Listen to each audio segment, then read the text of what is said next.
São Miguel Arcanjo, defendei-nos no combate, sede nosso refúgio contra maldades e as ciladas do demônio.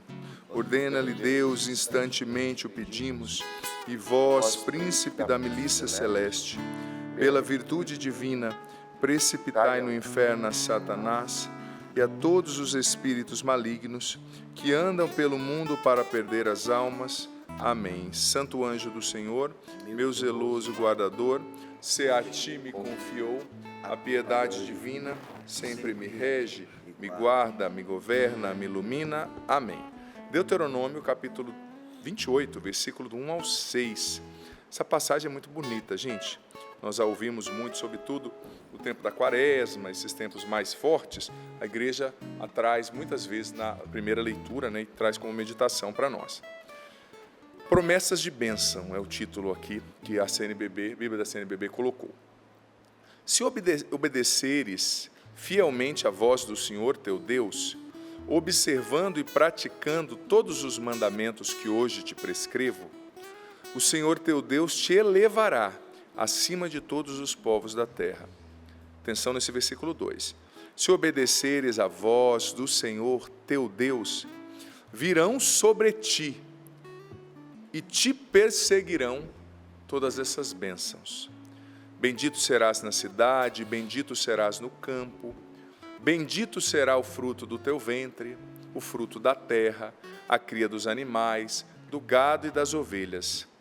Bendita será a tua cesta e tua amassadeira. Bendito serás ao entrar e bendito ao sair. O Senhor desbaratará diante de ti os inimigos que se levantarem contra ti. Se vierem por um caminho, fugirão à tua vista por 7 caminhos. O Senhor fará a bênção estar contigo, nos celeiros e em todo o trabalho de tuas mãos. E o Senhor teu Deus te abençoará na terra que te dá. Palavra do Senhor. Graças a Deus. Veja bem, que promessa linda, né? Quanta bênção, né? E o autor sagrado ele vai especificando, né? Deus ali através do autor sagrado, ele vai especificando em quais áreas a bênção recairá sobre o povo, sobre aqueles que forem fiéis. Mas o requisito é o seguinte, volta ao versículo 1. Se obedeceres fielmente à voz do Senhor teu Deus, observando, praticando todos os mandamentos que hoje te prescrevo, o Senhor teu Deus te elevará acima de todos os povos da terra. E no versículo 2, antes de especificar quais serão as bênçãos, né? Bênção para a colheita, olha quantas promessas maravilhosas. Você é bendito se você obedece a Deus. A obediência traz muita bênção, né? Olha, as promessas referentes ao campo, referentes a ter filhos, né? A linhagem, referentes ao dinheiro, referentes a muitas coisas.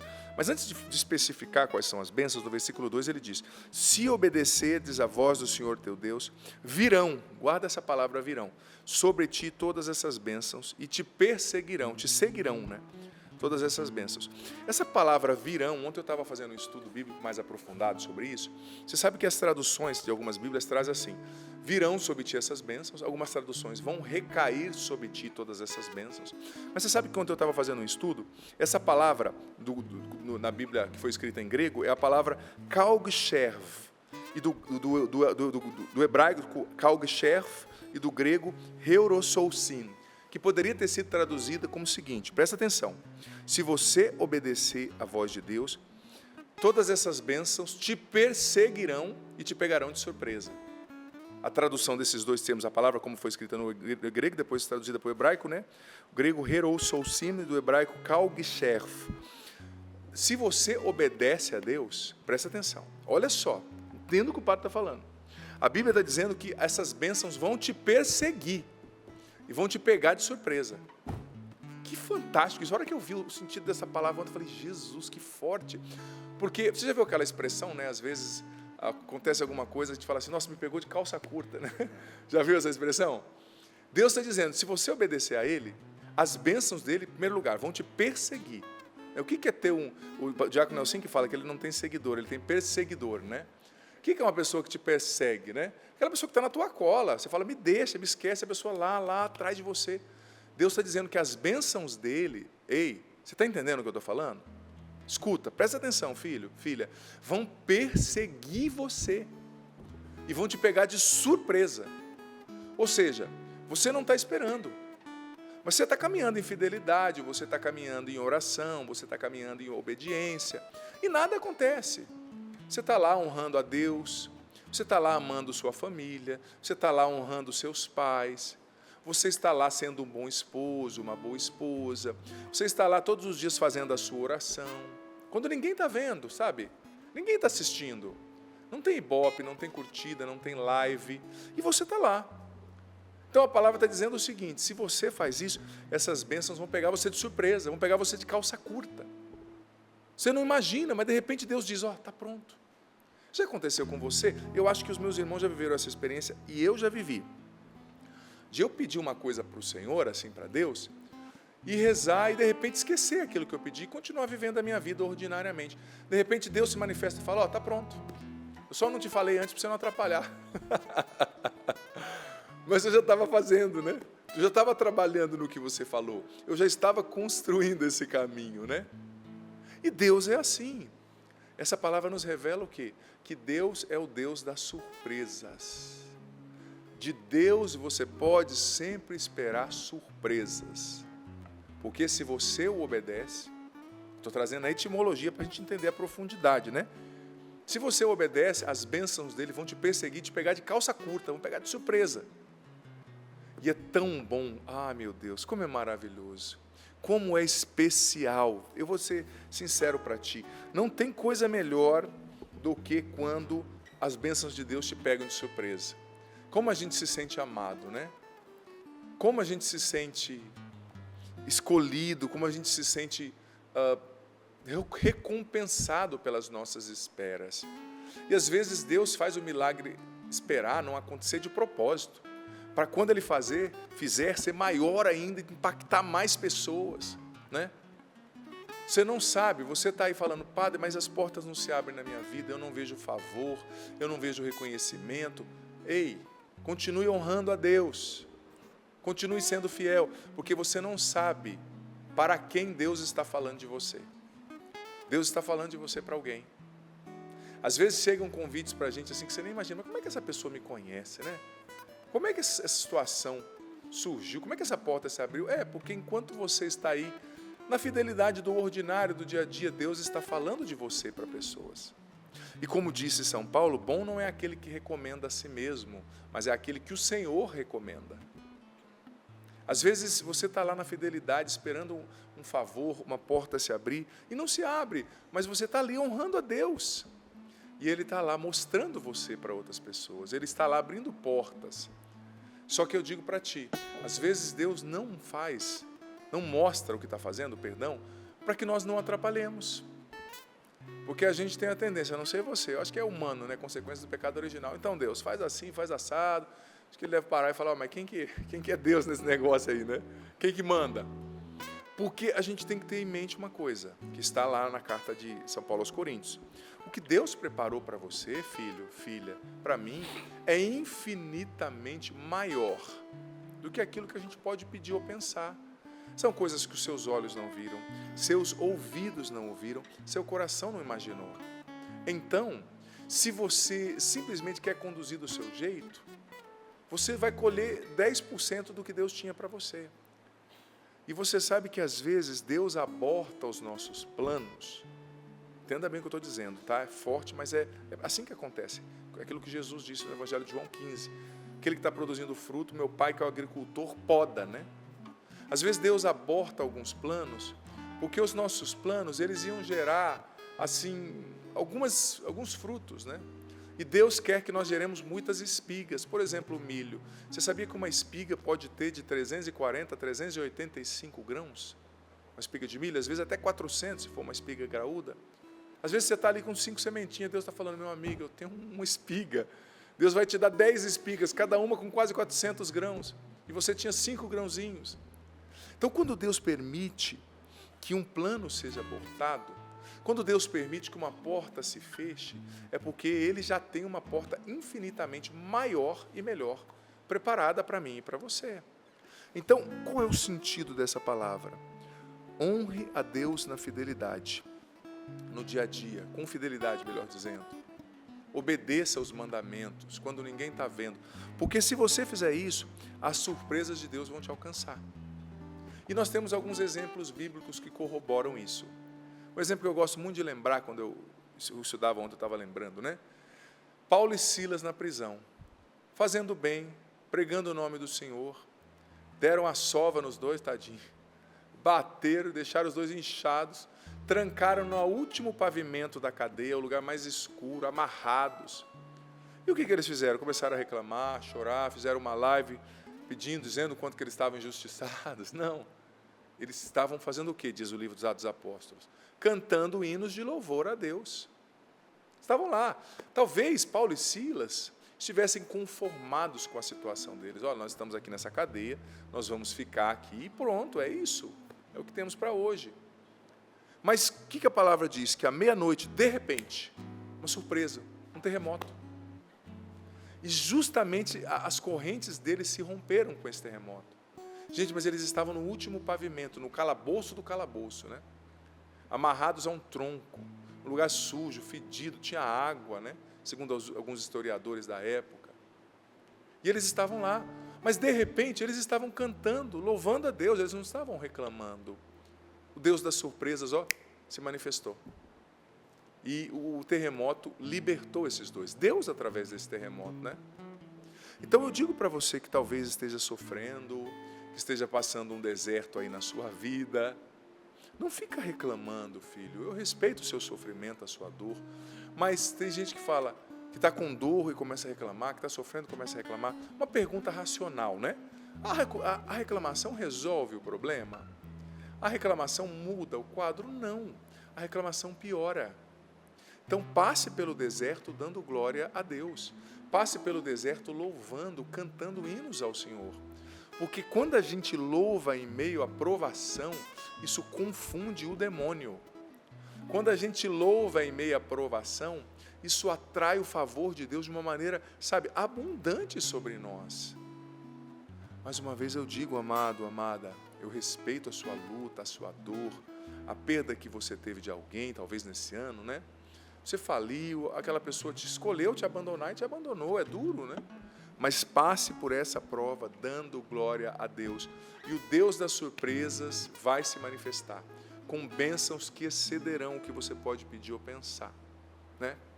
Isso nos mostra o quê? Que eu e você não precisamos e não devemos perseguir as bênçãos de Deus. Não persiga as bênçãos de Deus. Persiga Deus, o coração dele, e as bênçãos dele virão sobre você. Amém. Se você persegue as bênçãos, elas vão se esconder de você, tenha certeza. Mas se você persegue a Deus, as bênçãos vão te perseguir, você está entendendo? Se você persegue a Deus, as bênçãos dele vão perseguir você, e as surpresas dele, amado, amada, vão surpreender, alcançar você, pegar você de calça curta, né? Eu gosto tanto dessa dinâmica da novidade, né? Na Canção Nova a gente vive muito isso com a questão dos remanejamentos, né? Você está num lugar, de repente você é transferido, tem uma pessoa... Eu lembro que eu era o responsável de São Paulo, da missão da Canção Nova em São Paulo, fiquei tanto tempo, fui transferido para cá, no começo senti um pouco, eu gostava muito, fui para lá com 4 meses de padre, né? Mas, de repente, Deus foi abrindo portas tão bonitas aqui, e eu trabalhava fazendo certas coisas lá, por exemplo, na TV, eu estou há muitos anos já na TV, né, no sistema de comunicação, fui responsável da TV, vivi tanta coisa, e em cada mudança, uma novidade, um ar de dinamismo Deus vai trazendo. E é tão ruim quando a gente se acomoda só numa coisa, sabe? Porque você perde o que Deus quer fazer, né? E essa novidade que Deus traz, ela traz também bênçãos novas, portas novas, né? Mas olha, Deus é um Deus de surpresas. Deus é um Deus de milagres. Eu falei de Paulo e Silas na prisão, mas eu tenho mais 2 exemplos que eu quero dar, talvez 3, que são fantásticos. Abraão e Sara.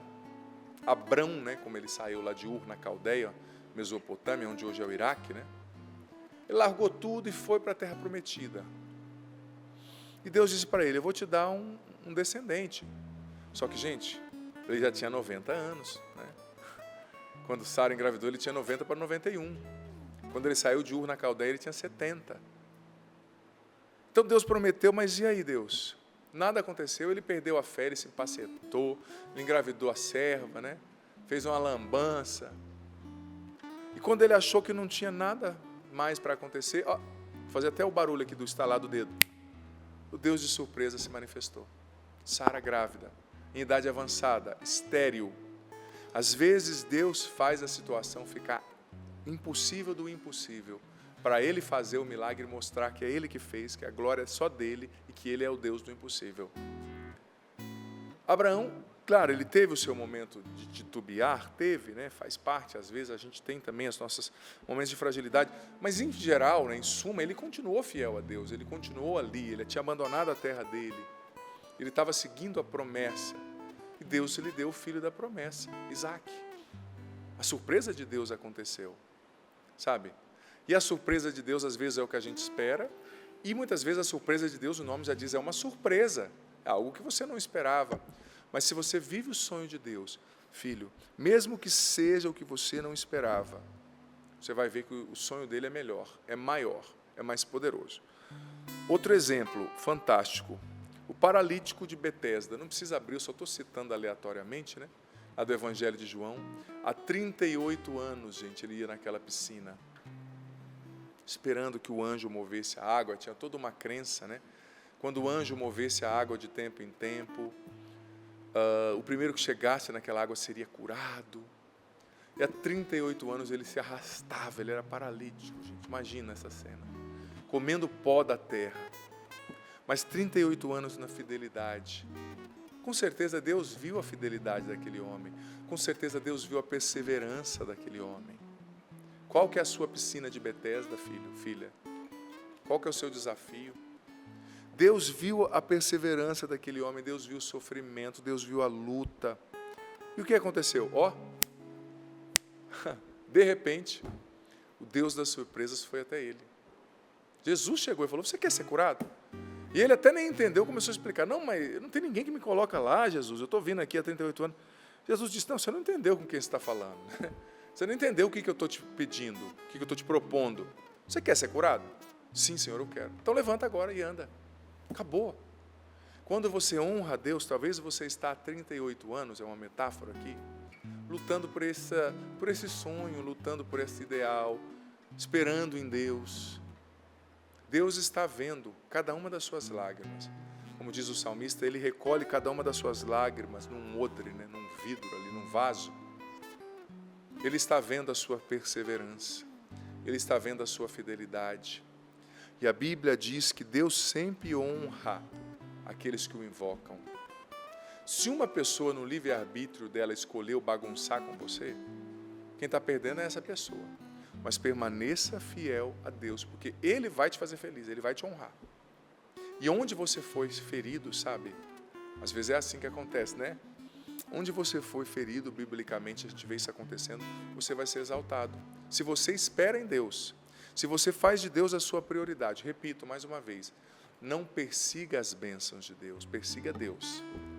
Não persiga as mãos de Deus, o fazer, né? Persiga o coração de Deus. E essas bênçãos virão sobre você. E olha, o que isso quer nos dizer? Que o que é teu vai chegar para você, pelas mãos de Deus, não por outra via. O que é teu vai chegar a você, sabe? Coloque Deus em primeiro lugar, que Ele vai fazer as surpresas dele se manifestarem. Porque, olha, não é uma possibilidade. Deus tem surpresas para a sua vida. Ele tem surpresas para a sua vida. E elas vão começar a se manifestar nesse tempo. Eu proclamo em nome de Jesus. Surpresas para a sua família, para o seu ministério, para a sua missão. Tá? E, olha, não queira forçar as portas a se abrirem. Não queira forçar as pessoas a gostarem de você. Não queira forçar convites, promoções, favores, não. Siga o Senhor, seja fiel, e as maravilhosas surpresas dele te alcançarão ao longo do caminho, sabe? Ao longo do caminho. Coisas que você não pode planejar, Deus já planejou para você. Você sabe que tem um outro versículo dentro desse contexto? Não precisa abrir a sua Bíblia não, tá? Eu só vou ler porque eu acho que penso que ele é muito bonito dentro daquilo que a gente está refletindo. Olha só o que está escrito em Jó, capítulo 9, versículo 10. Deus é famoso por fazer prodígios insondáveis, maravilhas. que não se podem contar. Em outras traduções diz assim: Deus é famoso por prodígios insondáveis, surpresas que não se podem contar, né? Deus é famoso. Se você olhar ao longo da história bíblica, né? Por fazer maravilhas, realizar surpresas que ninguém podia imaginar, que não se podem contar, que são insondáveis. O que é insondável, né? Aquilo que o coração, a mente não pode sondar, não pode perceber, não pode imaginar, de repente vem e acontece, né? Então, esse é o nosso Deus. Quando você olha para a sua vida, você vai perceber que isso já aconteceu em alguns momentos, sabe? Na sua história. Então, a resposta de Deus para você hoje talvez não é o que você gostaria, mas é a seguinte: continue fazendo o que é certo, que vai dar certo. Continue fazendo o que é certo quando ninguém está vendo. Olha, outro exemplo fantástico disso, gente, fantástico, é o exemplo de Davi. Eu gosto demais do exemplo de Davi, porque veja bem, ele tinha 7 outros irmãos, e a Bíblia diz, né, que os irmãos dele eram pessoas de destaque, eram grandes, eram bonitos, né? Estavam no exército, né? Até hoje, né, dependendo da patente que a pessoa tem, é um status. Imagina naquela época, o exército do rei. E Davi ficou em casa, era o mais novinho, né? Mais sem graça, mais sem destaque, cuidando dos rebanhos. Mas você sabe, lendo os Salmos a gente percebe, né? Davi era um homem orante. Davi era um jovem que estava lá cuidando dos rebanhos e compondo os salmos, e tocando a sua harpa, e defendendo os rebanhos do urso, defendendo os rebanhos do leão. Então, Davi no anonimato, talvez pensando, eu não gosto desse sítio, eu não gosto desse rebanho, eu vou ficar aqui, meus irmãos fazendo a vida acontecer, e eu aqui nesse lugar, né? Meu pai só fica me pedindo coisas. Mas ele não reclamou, ele estava em louvor, em fidelidade, fazendo o melhor dele. E Deus falou dele para Samuel. E Samuel foi à casa de Davi, desceu a Belém, tá? Para ungí-lo como rei. Mas é interessante que Davi, ele era tão sem graça, tão sem destaque, que quando Samuel chegou lá, o pai dele chamou todos os irmãos, mas não chamou. Porque o pai de Davi, Jessé, disse: eu tenho certeza que não é Davi. Tadinho, né? Aquele ali é sem graça, aquele ali é pequenininho, aquele ali não está no exército, não. Aquele ali não tem, né, aquela sagacidade do outro irmão, né? E Samuel foi vendo um, vendo o outro, e Deus disse: não é nenhum desses que eu ungi como rei, que eu quero que você unja, melhor dizendo. E no finalzinho Samuel falou: mas, Jessé, não tem mais nenhum não, seu filho, você tem certeza? Tem um pequenininho lá, vai estar lá no rebanho, mas esse aí, não, chama esse rapaz. Nós não vamos comer, disse o profeta Samuel, enquanto ele não chegar. Nós não vamos comer. Então Davi veio, né? E quando Samuel viu Davi, Deus disse no seu coração: é esse o meu ungido. E todos ficaram admirados. Mas o que aconteceu ali? É o Deus da surpresa se manifestando. Davi na fidelidade, Davi no anonimato, Davi honrando o seu pai, Davi fazendo bem feito o que lhe tinha sido confiado. E Deus falou de Davi para Samuel. E não foi Davi que perseguiu a porta para se abrir. A porta veio até ele aberta, porque era Deus que trouxe. Deus trouxe para ele, a ele, o benefício, a graça, o novo tempo. E ali Samuel o ungiu como rei. E uma graça sobrenatural se apossou de Davi. Claro, existiram ainda muitas esperas, existiram algumas batalhas, sim, próprio do processo de Deus forjá-lo, forjar o caráter dele e formá-lo para ele ser o próximo rei, né? Mas o favor de Deus o alcançou. Por isso eu digo para você, talvez você está fazendo uma coisa que você não goste, mas faça o seu melhor. Floresça onde Deus te plantou. Dê o seu melhor na condição que você está, sabe? Às vezes eu fico triste quando eu vejo que tem cristãos, assim, pessoas da igreja, que não são exemplo no próprio trabalho. A pessoa chega atrasada, a pessoa não trabalha direito, a pessoa enrola, porque se diz muito espiritual. Está errado. O cristão, ele precisa ser o mais exemplar no seu trabalho. Não é fazer 10 horas extras e não ir para a igreja, não é disso que eu estou falando. Mas quando você está lá, você tem que chegar na hora, você tem que honrar o seu patrão, você tem que fazer bem feito. Porque essa preguiça, esse enrolar, ele impede as surpresas de Deus de alcançar a nossa vida. Davi estava dando o melhor que ele podia. Ele cuidava daquelas ovelhas com todo afinco. Tanto que, cuidando daquelas ovelhas, com o seu estilingue, com as suas pedrinhas, Deus já o preparou. Ele espantava o urso, espantava o leão com as suas pedras do estilingue. E Deus o preparou para vencer Golias ali na simplicidade. Gente, Davi era um homem ordinário, um homem comum. A família dele não era uma família proeminente, era da classe dos trabalhadores. Mas ele fez o melhor com aquilo que ele tinha, irmãos. Ele honrou a Deus no seu trabalho. O trabalho, dizia o Papa Bento XVI no livro, né, Jesus de Nazaré, e também na infância de Jesus, falando de José, o trabalho é um lugar de honrar a Deus. Trabalhar bem é uma boa espiritualidade. É uma forma de se relacionar com Deus. Mas uma vez eu digo, eu fico triste quando eu vejo tanto cristão enrolado, preguiçoso. Sabe? Pessoa enrolada, ela não faz o que tem que fazer. Dê o seu melhor, faça bem feito. Deus surpreende. Deus surpreende. E às vezes Ele faz a sua pesca não ser tão forte, né? Tão grande, para que, obedecendo-o mais e mais, honrando-o mais e mais, Ele te surpreenda no processo, né? Outro exemplo lindo, falando de pesca, já que me veio aqui à mente, Pedro, né? Eu falei isso a última vez que eu estive no Sorrindo para a Vida, aquela passagem, né? Gente, Pedro era um pescador profissional. Ele sabia a hora de pescar, que era a noite, né? Quem pesca sabe que a noite é o melhor momento. Alguns cardumes vêm à superfície, etc. Ele sabia o como pescar, ele tinha uma empresa de pesca, ele tinha um barco, ele pescou a noite inteira e nada pegou. Nada. Lucas 5 ali, né? Não precisa abrir não, o padre só está citando. Aí no outro dia cedo ele chegou à margem, talvez já cansado, com fome. E Jesus então me fala, você me empresta aí o seu barco para eu ficar nele, do barco fazer uma pregação, né? O vento contra, levando a voz de Jesus. Aí Pedro deve ter falado, meu Deus do céu, só o que me faltava. Já não peguei nada, estou cansado, quero tomar um banho, comer, dormir. Aí vem esse rabino de Nazaré, pedindo meu barco emprestado. Tá bom, use aí.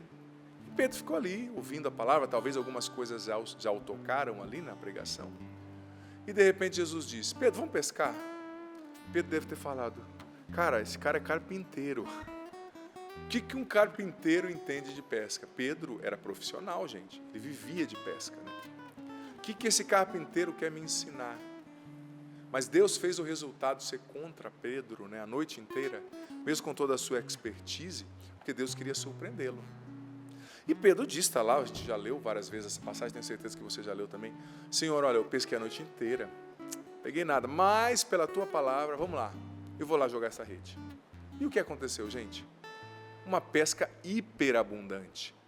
Porque veja bem, a Bíblia diz que quando os peixes subiram, a barca começou a afundar. Quase que eles afundaram. Naufragaram de tanto peixe, o peso, imagina. Peixe não é tão pesado, né?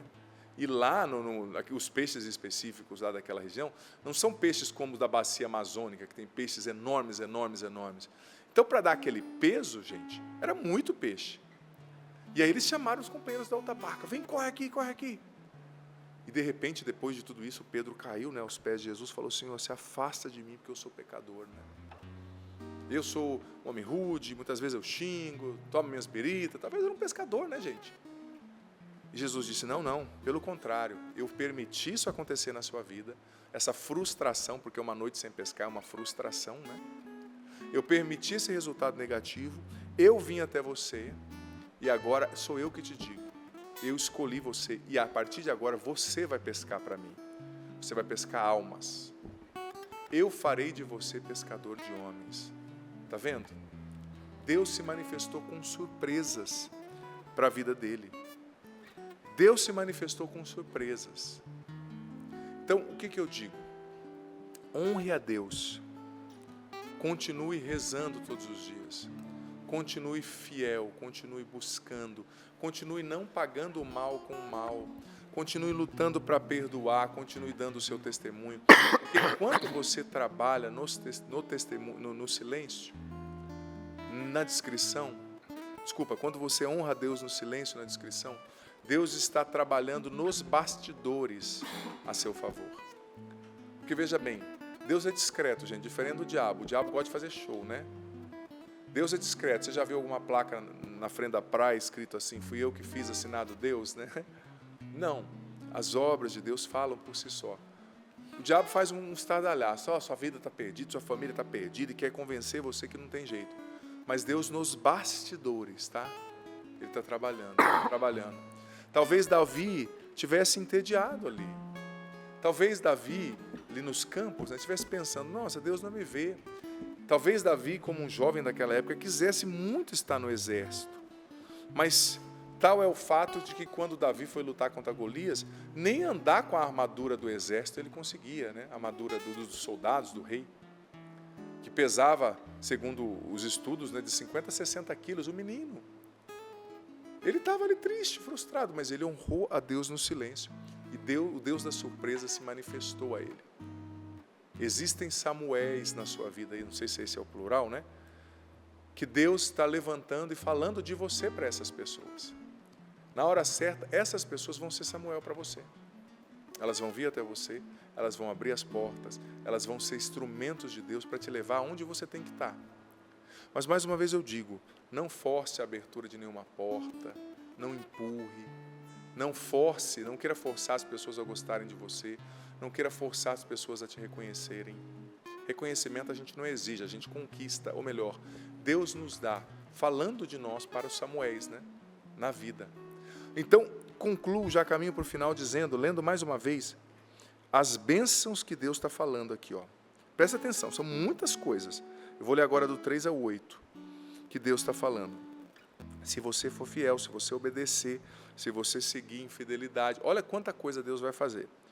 Bendito serás na cidade e bendito no campo. O que quer dizer bendito? É bem-aventurado, feliz, tendo o favor de Deus. O que você colocar a mão vai dar certo, vai progredir, né? Bendito será o fruto do teu ventre, ou seja, os teus filhos. Bendito será o fruto da terra. Bendito será a cria dos animais, o gado, as ovelhas. Não é que você não vai ter problema, é que você vai ter o favor de Deus sobre você. Problemas e lutas todos as temos. Mas quem tem o favor de Deus se torna imparável, se torna invencível. Bendito será a tua cesta e a tua maçadeira, né? O que você cozinhar ali. Bendito serás ao entrar e bendito ao sair. Ou seja, quando você sai, quando você volta, como diz o Salmo 120, né? O Senhor te guarda na partida e na chegada. Ele não vai deixar na noite você se perder, no dia você ser queimado pelo sol. Bendito serás ao entrar, bendito serás ao sair. Versículo 7. O Senhor desbaratará, né? Olha o verbo que foi escolhido. Diante de ti os inimigos que se levantarem contra ti. Ou seja, ele vai confundir, desbaratar, né? Ele vai dispersar os inimigos que vierem contra ti. Aqui, se vierem... Aqui está um pouquinho diferente só, porque Pode falar. é CNBB também, mas aqui está. Edição nova, né? O Senhor fará que sejam derrotados diante de ti os teus inimigos. Ótimo, gostei, prefiro essa tradução. Porque desbaratará. Desbaratará, são edições novas, né? Sim. Os tradutores vão optando. É só para dizer que é o mesmo versículo, mas... Sim, e poderia ser traduzido também como dispersará, mas esse aí é muito legal. Você lê novamente, por O gentileza? Senhor fará que sejam derrotados diante de ti os teus inimigos. Tá vendo, ó? É só você honrar Deus, você não tem que brigar. A vingança, né? Eu não gosto desse termo, mas é assim que a Bíblia diz, pertence ao Senhor, né? Você não tem que falar, aquela pessoa vai pagar, padre. Não. Honre a Deus. A sua meta é Deus, é o céu. Mire Deus. O resto Ele fará. Ele derrotará os seus inimigos, ou desbaratará, dispersará. E essa expressão aqui, ó, veja bem. Se vierem por um caminho, fugirão à tua vista por 7 caminhos. 7 caminhos, 7, né, na Bíblia é o nome da perfeição, quer dizer, de toda forma que eles vierem, eles vão sair derrotados por todas as formas que eles tentarem, né? A plenitude da tentativa deles vai dar ruim, vai dar mal. O Senhor fará a bênção estar contigo, nos celeiros, em todos os trabalhos das tuas mãos. Isso aqui é importante, porque olha, quando você trabalha, até adquire as coisas com corrupção, com roubalheira, isso não é abençoado. Isso não é abençoado. Quantas pessoas, eu lembro de uma família que eu acompanhei, que o pai foi muito envolvido com agiotagem, etc., e acabou roubando muita gente, a verdade é essa, cobrando juros assim, sabe, inacreditáveis e roubando, e construiu um império. O pai veio a morrer, Os filhos brigaram. São 2 filhos, não conversam. Um perdeu metade. Sabe, porque não é um dinheiro abençoado. O dinheiro que vem do roubo, o dinheiro que vem da corrupção, o dinheiro que vem da agiotagem, o dinheiro que vem da prostituição, da mentira, do tráfico, não é abençoado. Ele vai gerar divisão. Ele vai gerar maldição, infelizmente. O Senhor fará a bênção estar contigo nos celeiros, no trabalho de tuas mãos, ou seja, naquilo que você faz. O Senhor teu Deus te abençoará na terra que te dá. Ou seja, aonde você estiver, Deus vai te abençoar. Eu quero acrescentar o versículo 9 e 10. O Senhor te confirmará como seu povo, conforme te jurou, contanto que guardes os mandamentos do Senhor teu Deus e andes por teus caminhos. Todos os povos da terra verão que sobre ti é invocado o nome do Senhor e terão medo. Olha só que promessas fantásticas. Veja bem, essas promessas não são só para Abraão, para Isaac, para Jacó, para Moisés e seus descendentes, são para nós, é para você. Nós somos, diz a carta de São Paulo aos Gálatas e também a de Romanos, nós somos co-herdeiros de Cristo, né? Somos filhos no Filho, que é Jesus. Então, somos herdeiros dessas promessas. Então, filho, filha, não negocie a sua obediência a Deus para agradar ninguém. Não negocie a sua obediência a Deus para ser bem visto, bem vista, para ser politicamente correto. Não negocie a sua obediência a Deus para ser aceito, para ter benefícios. Seja obediente, permaneça em Deus, permaneça na fidelidade, que Ele vai te honrar. Concluo dizendo mais uma vez, não persiga as bênçãos de Deus, persiga a Deus, que as bênçãos dele vão te perseguir e vão te surpreender no caminho, né? O Deus da surpresa vai te pegar, como eu disse, né? Citando o ditado, de calça curta. Na hora que você menos imaginar, nossa, Senhor, o Senhor já fez isso. Nossa, Senhor, obrigado por essa porta, obrigado por essa graça, obrigado por essa bênção. Enfim, é isso. Nós só podemos, de antemão, agradecer a Deus, né? Louvá-lo por essas promessas e pedir a Ele, né? Também a graça da fidelidade, a graça da obediência. Porque não é só pelas suas forças, sabe, filho, filha? Não é só pelas minhas forças, é uma graça de Deus, né? Senhor, me capacita a obedecer.